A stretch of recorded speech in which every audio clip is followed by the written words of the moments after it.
Hello and welcome back, friends. If you are new around here, I am Big Gator. If you came looking for the sharpest tennis bets, you're right where you belong.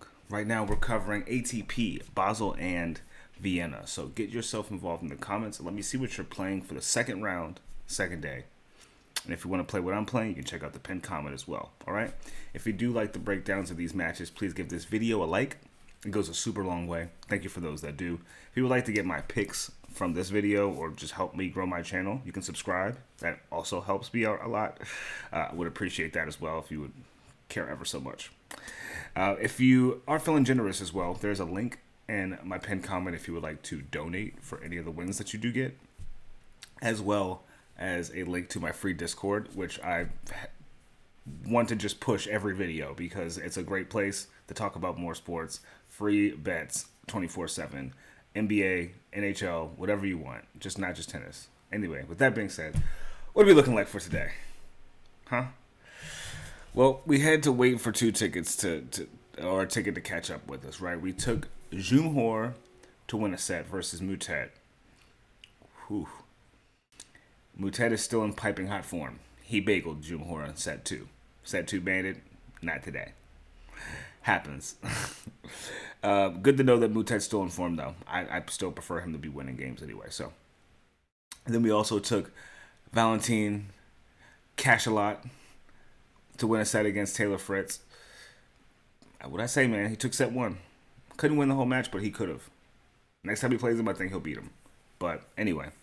Then we took the Jensen Brooksby money line today. He couldn't get it done against Foki. He had it done. The first set and a half, he had it. I don't know what happened. And then we had a walkover from Mensik. So, that being said, we'll move on with today, which is going to be Royer and Shapovalov. It's going to be our first match that we're going to be getting into. We're not going to be covering Mensik and Fonseca because Mensik withdrew, letting Fonseca go ahead forward to the next round. So, we will be covering Royer and Shapovalov. And this is going to be their actual second head-to-head, right? Remember, they played in the U.S. Open a few months back, 2 months ago. And Royer actually took a set off of Dennis. It went to 2 tie breaks and 2 sets that went 6-3. So, Royer being one to get one of the 6-3 sets. So was able to break. He did just go through Coleon in straight sets. He lost to Miveshak, who's now gone because of Ben Shelton. And then we have Garon, who lost to Chapo, beating him in a tiebreak, but getting bageled and then losing in the next tiebreak. Nasty outcome of a game, that is. 2 tiebreaks with a bagel in between. Oh, God. Anyway, Valentin Royer, I mean, he's played against lefties. He played against Moutet, beat him in Hangzhou, right? He made it all the way to the final. Going through in that tournament back in Hangzhou, he went through 2 informed lefties, Moutet and Tien.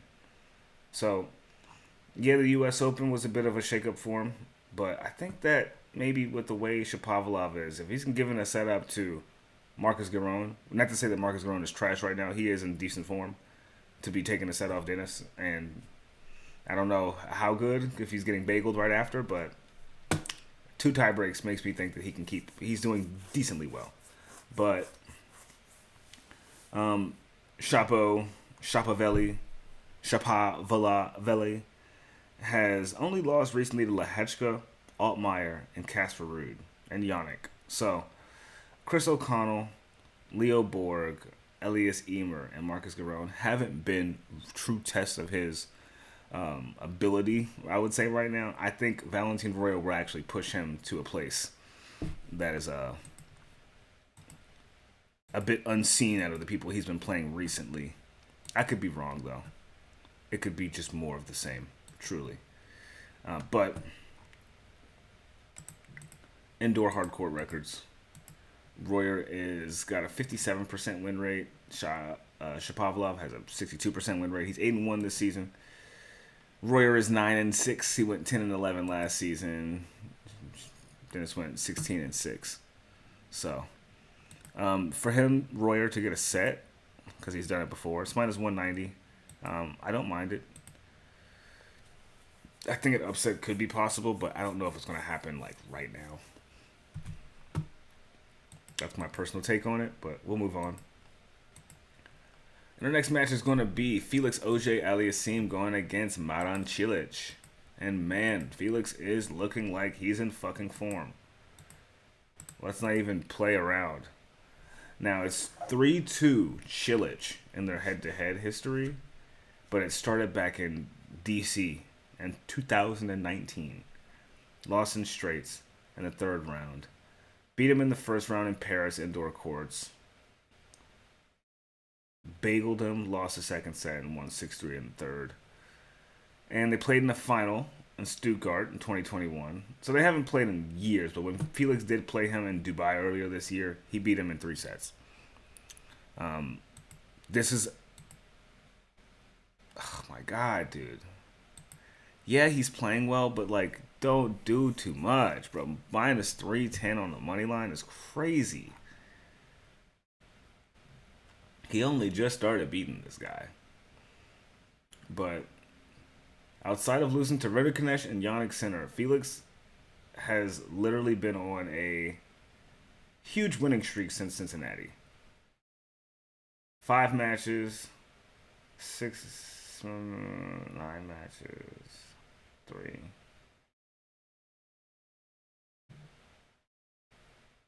Like 15, 16 matches he's been winning since Cincinnati. I think he's good now. I think he's more than trustworthy with that type of performance. But that's how he gets you, though. It is how he gets you. He's 6-1 so far this season indoors. Cilic is 4-1 and went 1-4 last season. So I get why he's minus 310, but I don't know, man. It makes me a bit mad that he's when he plays just decently well. Like all of a sudden now people want to start taking him and dropping his price like he's Yannick level. It's not it, bro. So we're going to go with the minus 2.5 spread because that's kind of a good place to kind of whittle down the price. 310's a little bit too low for me, so him winning by 3 games is kind of expected, right? Like, it should go to at least a first set or maybe a tiebreak in one set and then, like, getting broken in another. A 7-6, 7-5, or 6-4 situation. 7-6, 6-4, 7-6, 7-5, like something like that. That's what I'm thinking when it comes to these two playing against each other. Both huge servers, so the one who's a bit more fit right now, going through Diallo is not easy. He got through Diallo in straights after winning a title in Brussels. So I think he's good to go. So far, Cilic has only been playing golfing back-to-back. Beat Adam Walton. He hasn't dropped a set so far, but 4 of those sets were been to back-to-back with David Goffin. So I think Felix is good here. Don't be surprised if he lets you down, though. That is something that he's known to do. So our next match is going to be Jaume Munar going against Ben Shelton. And man, what a funny history these guys have. So they played... It's 2-1 Munar and Shelton, okay? They played twice this year. Munar's beaten him both times in straight sets.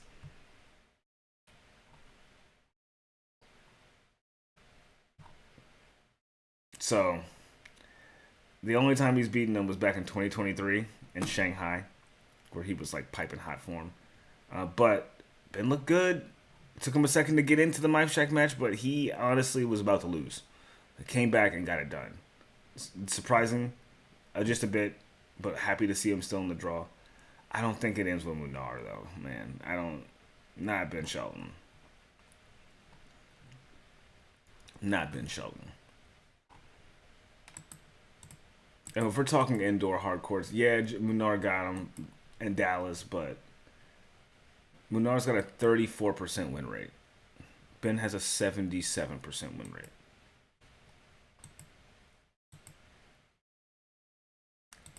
Ben being minus 190 is the same price as Felix Auger-Aliassime's minus 2.5 on the game spread. So, yeah, I'm taking it. You don't even gotta ask. We're taking the bid money line. That's a good. Him with a 1 next to his price is always being taken by me. I don't care. Like if I see a -1 next to his name, I'm like, oh, okay. -190, -180, -125. Give it to me. Worth the risk for me. Worth the risk for me. Maybe that's just me, but I will move on. Munar is a scrappy player, so just be mindful of that. And if Ben does not have his game sharpened, Munar will take full advantage of it. So if you do want to, go for a set with Munar, it's not a crazy. It's almost at the same price as Ben to win. So the craziest outcome I could see happening is 2-1 Munar. That's plus 450. I could see Munar covering a plus 1.5 spread if Ben is playing a little bit sloppy. I could see them, but I don't see Ben playing sloppy if he's won a doubles match as well today. So he looked real good. I think he's in good form. So with that, we'll move on. Next, we have Mr. Riley Opelka going against Botic van de Zandschulp.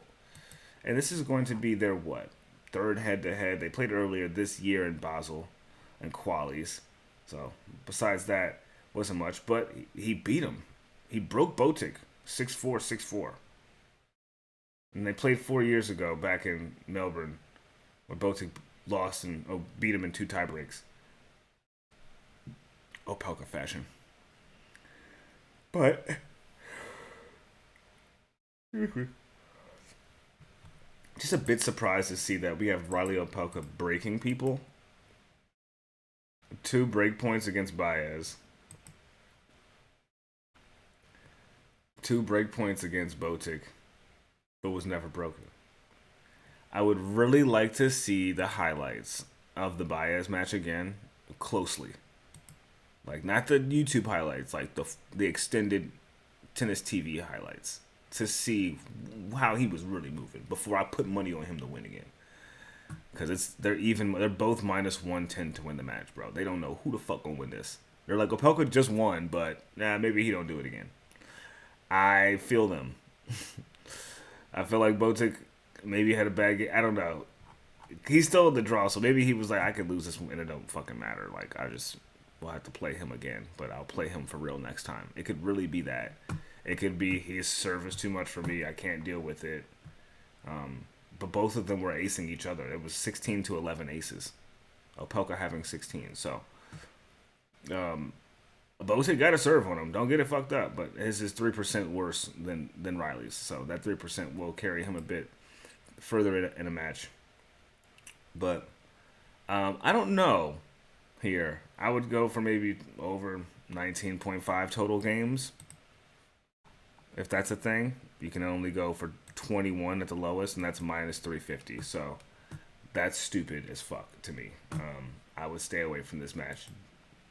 I don't really love any of the picks for it. But if you ask me who I think should win, I think Botic should win. But if Riley's playing well, then obviously he should win. So, with that being said, we're moving on. Our next match is going to be Mr. Casper Ruud going against Stan the Man Wawrinka. And this is going to be their second head-to-head. And they've only played here in Basel. First round, now it's going to be in the second round. Wawrinka beat Casper Ruud 6-4, 6-4. That was 3 years ago. Now, we just saw Casper Ruud beat the dog shit out of Ugo Humbert. And then got busy with Quentin Elise. 6-1, 7-6. He has not dropped a set since the 17th. Since Sebastian Korda. Sebastian Korda is the only guy that's been able to take a set from him. Stan Wawrinka beat Miomir Kecmanovic in straights. I told you he'd be good for a set. He was good for 2. They both had the same score, actually. 6-1, 7-6 in their last match. So, a tiebreak, potentially, could happen. I would lean a little bit on Casper Ruud just because of the piping hot form he's been in recently. He's -550, so maybe play him on DraftKings because it's not really worth much to take him in the money line. All right. And then as far as the records are in the indoor courts, Casper Ruud's 12-1 this season, so that's a huge bump And then Wawrinka's 5-4, went 5-4 last season. Got a 55% win rate. Ruud has a 62% win rate. Okay, 55 versus 62. So Ruud is back in form. Don't we love it? And last but not least that we have going on in Basel is going to be Mr. Taylor Fritz going against Humbert. And Taylor Fritz has beaten Ugo 3 times in a row, and their head-to-head is 3-0 on hard courts. So cut it out. I have no desire to touch this match. Taylor Fritz is a minus 250 favorite. After him beating Vacherat, I think he's good enough to beat Ugo. His last time playing a lefty has been what? It's been a minute.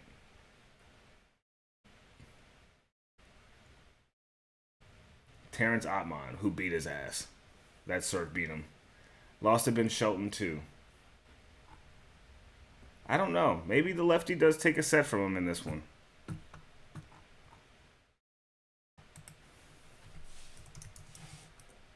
Let's see how he has been doing with the left folks. He's been pretty bad against them. 3-6 this season. But he's played well against them historically. Last year, he went 9-1 against them. Beating Ottman. Only losing to Jack Draper. First round of the Paris Masters. Or second round. So, Taylor Fritz, he did his thing today. He beat someone who I did not think he was going to beat. So, I mean, what do you want me to say? He dropped a set to him. So if he can drop a set to him, maybe Ugo can get one. That's my only angle. As far as the performance of both of these fellows on the indoor hard courts, this is Taylor Fritz jumping into this season. Everything else has been Laver Cup, which he has been undefeated in as well. He beat Zverev and Carlos in straights. But he's got a 58% win rate. Ugo's got a 63% win rate. So I don't know if that really matters against someone he hasn't been able to beat. But hey, I'm just here to tell you the information. Don't shoot the messenger. All right, with that being said, we're going to move on into Vienna, where our first match is going to be Mr. Matteo Berrettini going against Norrie. And Berrettini has always beaten Norrie, funny enough. They played earlier this year in Melbourne, went to a 4-setter. Norrie only got one of those sets, obviously. They played in the, Queen's Club final 4 years ago. Beat him there, too, in 3 sets. Still not really convinced on the form I'm seeing from Berrettini. He just lost to Ugo, a lefty. But beat Etcheverry, a lefty. So, I don't know. I don't know here. We have Norrie, who just went through Rublev. So, if that doesn't tell you that he's in good form, I don't know what does. I think beating Rublev right now, because I don't think he played a bad match. I think he just lost. Rublev is, when he's in good form, he's hard to beat, and when he's not in good form, he's really easy to beat. So I don't know if, I don't know which one it was, but I would take Norrie for a set for sure. I wouldn't play it, but that would be the one thing I'd go with in this match. I wouldn't take Berrettini to win. I would take Norrie to maybe win, plus 114 underdog, or just take him for a set if you're not feeling that risky. As far as the indoor hardcore performances from these fellas, Berrettini is 2-2 with 8-3 last season, right? And then Norrie is 4-1 with 6-5 last season. Did recently, brain fart. Did pretty well in France last year. Norrie made it to the final in Metz, going against Ben Bonzi, who ended up taking that title. Crazy. And then we have Berrettini, who's only 2-2 this season, 8-3 last season, right? But what did he do in that last season?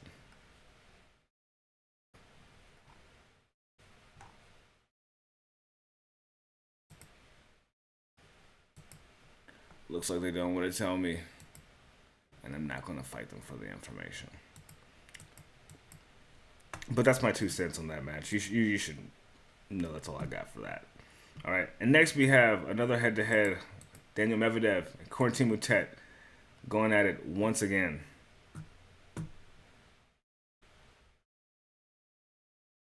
What is this?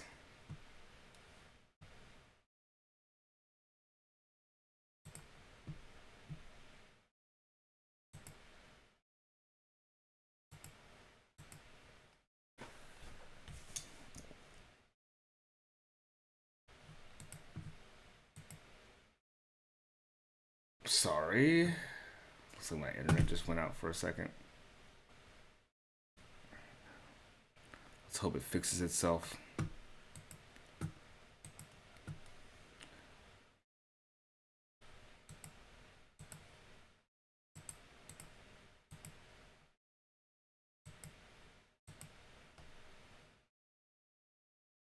What is this?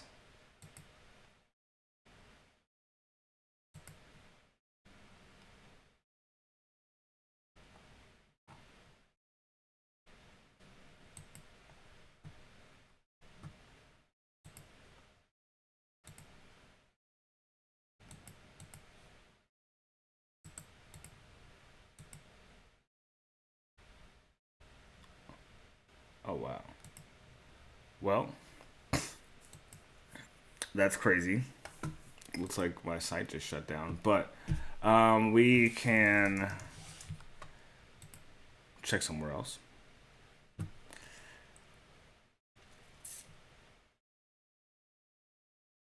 All right. So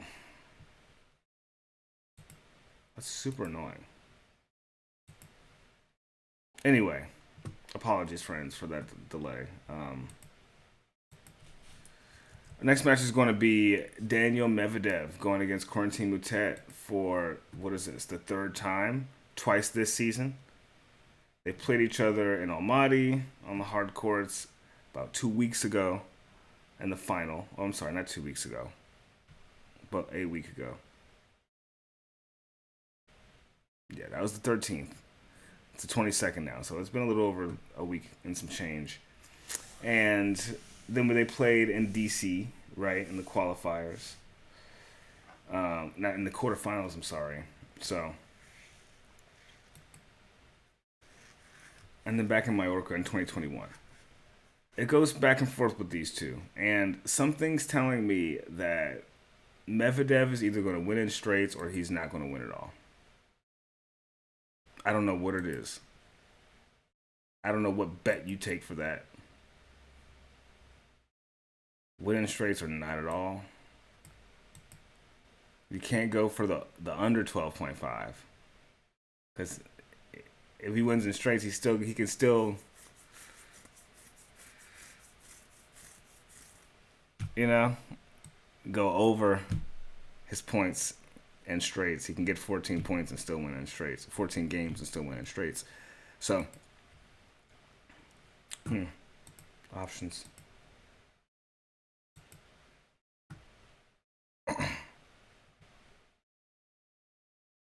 He's minus 225 to win against Moutet. Just with their history, man, it's so hard for me to say that, like, and then when you watch how they play against each other, it's like a movie every time. And I talked about it in my Discord with a few folks, but Medvedev ended up winning that title last week with no theatrics. Didn't have any theatrics yesterday or this morning when he played either. I think he's here to just play tennis and whoop ass. So if he's on that, I would go with the Medvedev money line, but I'm not going to keep betting against Corentin Moutet. So you guys take it if you want to. I'm going to leave that shit alone. That's not for me. That's not for me. But, jeez, so crazy. My tennis site is not being receptive. Anyway, as far as the performance goes in the hard courts, you know, Moutet's got about a 67% win rate. He's so far this season 24 and 15 with a 43 and 28 record this season. Medvedev, not too bad either.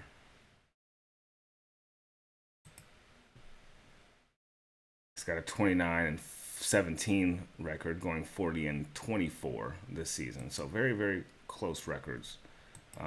Moutet has about 4 more losses, but 3 more wins. But Medvedev has about 5 more hard court wins and 2 more losses. So up to you guys what you want to do with this one. I'm a bit frozen on it. Maybe go for 3 sets. It's plus money. It's happened in the last 2 times they played each other. You can't really count either one out. They play with a lot of heart, but they just played each other in a final, so one of these guys got to go now, sadly. If I had to pick, I'd pick the guy that won the title. But if you look at the last matches they played, Moutet went through Demir Jumhur in quite a way. Quite blazing form. So, I don't know. Maybe get him to cover the spread. But I'm not going to stay on this too much longer. They've already played each other recently. All right, and our next match is going to be Matteo Arnaldi going against Sasha Zverev. Mr. Alexander Zverev.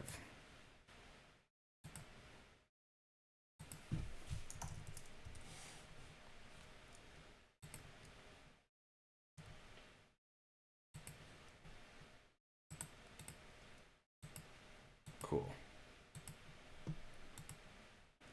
All right, and this is going to be their third head-to-head. It's always gone to a 3-setter between these guys. They played back in Toronto earlier this season. Remember, he took a set off of Zverev. It went to a first-set tiebreak both times they played in Acapulco and in Toronto. It goes 7-6, 6-3, and then whatever else for Zverev to do to win. But it goes that lead every time. First set over 10.5. Can we expect it?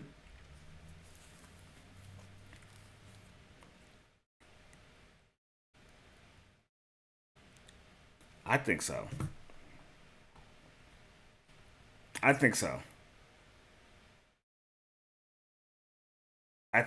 Arnaldi is actually and with this matchup plays a bit as well as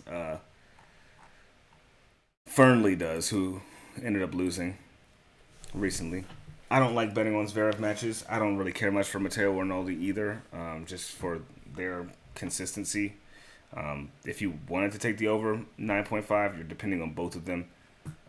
It's a iffy bet, but if you like that value, then go for it. I'm not touching it.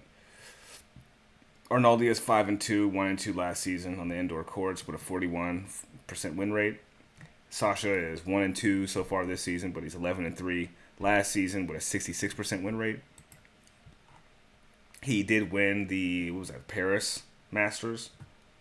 So he won the Rolex Masters and made it to the semifinals and the finals in Turin. So around this time of year, he does gear up. He only made it to the quarterfinals in Vienna, losing to Musetti of all people. But beat Giron and Joel Schwazler and straights. I don't know if we get the same outcome for him this year. I don't care either way. I'm not betting on this match. I don't like betting on Zverev. But I wish him the best. I do. Anyway, our next match is going to be Mr. Francisco Cerundolo going against Mr. Alexander Bublik. And this is going to be their second head-to-head. They played in Melbourne earlier this year in the Grand Slam. And Cerundolo beat him in straight sets. That's 3 straight sets, friends. Are you taking Bublik now? Mind you, when that ass whooping happened, Bublik was not the Bublik that we have right now. He was finding himself in this form. Now he is in this form, and he doesn't drop sets often. But Cerundolo beat the shit out of Mickelson, 6-3, 6-1.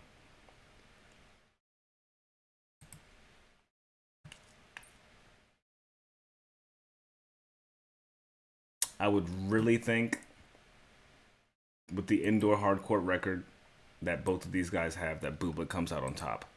What's the price for Bublik? It's going to be fucked up, I know. Minus 170. I would just love to take Ben Shelton and Bublik and call it a day. I truly would. Be the most excited slip I've had in a minute. Just looking forward to watching those two matches, and that's it. There's so much tennis going on for me recently, and I don't have that much time. So, anyway, 3-1 on the indoor courts for Cerundolo this season. 3-3 for Bublik. Went 6-4 last season. Cerundolo went 9-5. So, just historically, yes, Bublik does play better, but has not been playing better recently. Very, very, very iffy form. Did win Montpellier back in 2024. That was in France. That was back in January of last year. So January of 2024 was a long time away, but we can still get him back in that form quite fast. He's 4 matches away from winning the thing. So I think that it's a good price to take him at. I think this is a risky play for some reason. I don't know why. I'm like, oh my god, maybe Cerundolo beats him. He beat him before, but this wasn't the same Bublik. So I am a little less confident in this matchup, honestly. I don't full out love this. I'm just more excited to take something risky here. Not saying that this is like a full out lock. I don't think it's a full out lock. So I do like the Bublik money line though. And with that, I will move on. Next, we have Sinner versus Cobolli. And would you look at that, friends? Flavio Cobolli is still here. What does anybody want to say about this? Crazy stuff, man. Got rid of Thomas Mahach in straight sets. This is why I didn't touch the match. I just couldn't trust Mahach. I couldn't He said, I told you that he was supposed to be able to win, but you never know. You never know. So, anyway. Cool. Now my site wants to act up again. These guys are 20 ranks apart, okay? Jannik Sinner is currently ranked number 2 in the world. You know him to be the former number 1. Cobolli is ranked 22.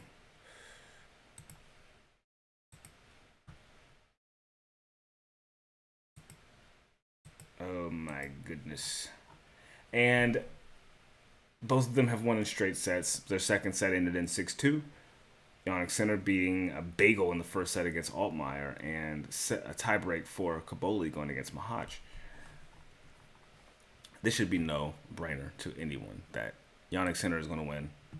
Mop the floor with Cobolli. This is their first time playing each other, which is crazy to me. Like, why? You guys are Italian. You guys should play each other all the time.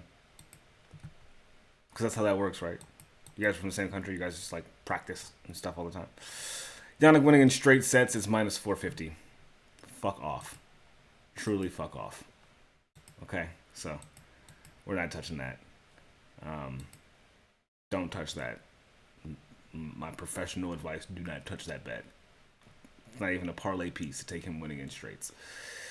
I'm sure it happens, but not to that degree. That's just ridiculous. Jannik to get a set is minus 10,000. If you put down $100,000 on Jannik to win a set, you will win $1,000.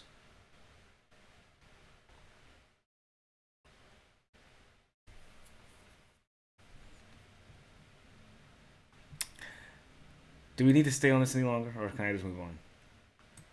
Okay, cool. Thought so. Next match we're going to go into, in our final match, I believe, of the day, is going to be, if they can behave. Jesus, man, what is this? We have Tomas Martin Etcheverry going against Lorenzo Musetti.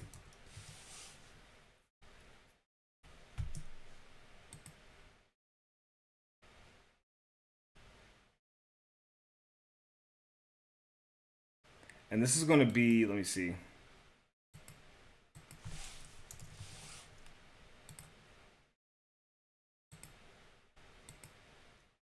It's gonna be their what second head-to-head. They played earlier this year in April, back in the Masters in Madrid, and it went to a tiebreak 6-2 in the second.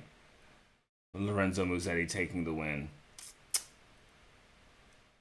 Musetti on these hard courts, man, I don't know what's up and what's down with the brother. I don't really love him too much on the hard courts, but he has been playing well. So, shame on me. Shame on me.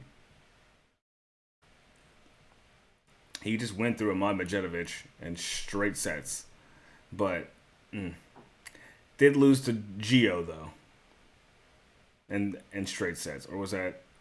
Yeah, he got rid of Gio in straight sets. So if Giovanni and Pericard can serve his way through a match with you, I think that Etcheverry can just play his match.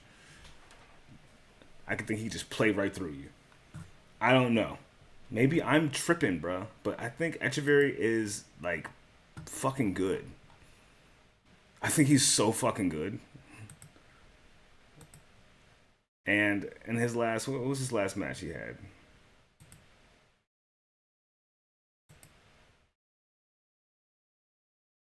He played that Nikolai Budkov Kier, the Norwegian kid, the young one.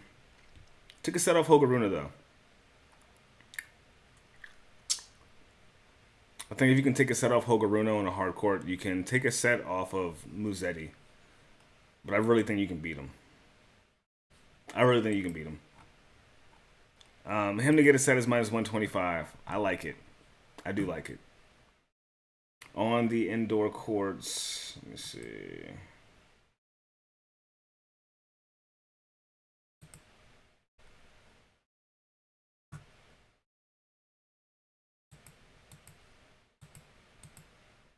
Jeez. Internet is acting up today. I just got my internet fixed too, which is ridiculous. I'm gonna have to make a complaint. But that does wrap up everything we have going on. Unfortunately, there's not enough tennis for me to cover. So there can always be more for me to go through. But that's all we got for today, guys. I'm sorry. If you want some more picks or you want to get into some more bets for some more sports, make sure you go to my Discord. It's the NBA season that just popped off. I know I'm happy with that. I love basketball. So we got some people in there that focus on basketball if you're looking to get some like good knowledge and some good advice on picking for NBA, NFL, football, which is soccer, NFL, which is American football. Get yourself involved. With that being said, look out for the pinned comment. I'll catch you guys tomorrow, okay? Love you all. Be smooth. Be nice.